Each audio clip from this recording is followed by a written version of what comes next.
करुण नायर या फिर साई, अब नंबर 3 पर किसकी बारी आई, क्योंकि कप्तान गिल ने प्लेइंग 11 बताई। जी हाँ, अब से कुछ ही घंटों बाद भारत और इंग्लैंड के बीच में टेस्ट सीरीज का पहला मुकाबला खेला जाएगा, लेकिन नंबर 3 पर कौन होगा ये सवाल सबसे बड़ा है, क्योंकि इस सीरीज में विराट कोहली भी नहीं है, रोहित शर्मा भी नहीं है, तो ऐसे में बैटिंग ऑर्डर तो पूरी तरीके से बदल गया है। साई सुदर्शन, जिन्होंने अभी तक टेस्ट क्रिकेट में डेब्यू नहीं किया है, जबकि करुण नायर लगभग 8 साल बाद टेस्ट टीम में वापसी कर रहे हैं। घरेलू क्रिकेट उनका अच्छा गया था।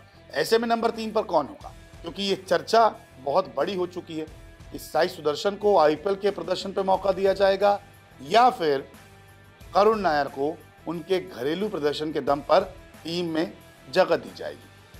टीम इंडिया लगातार प्रैक्टिस कर रही है, प्रैक्टिस पर दमखम दिखा रही है, पिच भी देख ली गई है जिस पर मैच होने वाला है। तो ऐसे में प्लेइंग 11 का कॉम्बिनेशन लगभग तैयार है, लेकिन अभी भी शुभमन गिल ने कुछ बातें ऐसी बता दी प्रेस कॉन्फ्रेंस में जिससे लगभग प्लेइंग 11 तैयार हो चुकी है। दरअसल प्रेस कॉन्फ्रेंस जब हुई तो नंबर 3 पर कौन होगा ये बताया नहीं है, लेकिन ये कह दिया है कि साई सुदर्शन और करुण नायर के बीच में मुकाबला है।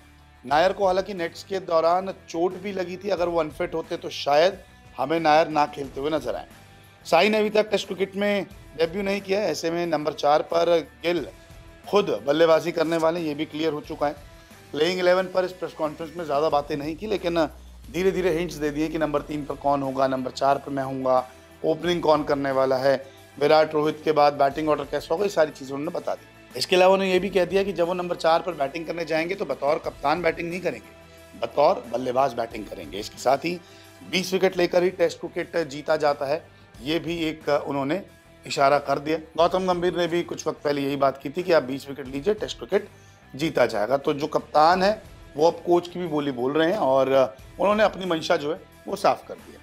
जब प्रेस कॉन्फ्रेंस में सारी चीज़ें पूछी जा रही तब वो कह रहे थे कि हम इंतज़ार कर रहे थे, इंग्लैंड में गर्मी का मौसम थोड़ा अलग रहा, ये थोड़ा सूखा रहा, इसलिए मैं विकेट को एक बार और देखना चाहता था ताकि अंतिम संयोजन तय किया जा सके और ये फैसला किया जा सके नंबर 3 पर कौन खेलेगा।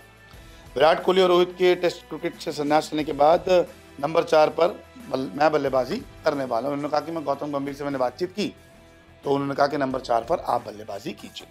तो पिच देख ली है, प्रैक्टिस कर ली है, सारी चीज़ें अब जो हैं शुभमन गिल कर रहे हैं अपनी टीम के साथ में, गौतम गंभीर के साथ में। लेकिन जो ये सारी बातें सामने आई हैं उसके बाद अगर प्लेइंग 11 देखें तो कुछ इस प्रकार बनती हैं। जायसवाल और लोकेश राहुल जो है ओपनिंग करेंगे।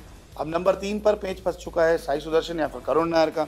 शुभमन गिल रहेंगे नंबर 4, नंबर 5 पर ऋषभ पंत, फिर यहाँ पे नीतीश कुमार रेड्डी, शार्दुल ठाकुर, दोनों को मौका दिया जा सकता है क्योंकि यहाँ पे पिच जो है वो ग्रीन विकेट है। वहीं रविंद्र जडेजा एक ऑलराउंडर, एक और जसप्रीत बुमराह, मोहम्मद सिराज और अर्शदीप सिंह, क्योंकि खबरें ये भी है कि प्रसिद्ध कृष्णा भी चोटिल हो गए हैं। तो 6-7 अगर आपके पास बॉलर रहेंगे तो फायदा आपको ही रहने वाला है। तो अब देखते हैं कि जब सिक्का उछलेगा, टीमें सामने आएगी तो नंबर 3 पर साई को मौका मिलता है या फिर करुण नायर को। लेकिन आप इस खिलाड़ी को नंबर 3 पर खेलते हुए देखना चाहते हैं, कमेंट करके ज़रूर बताएं।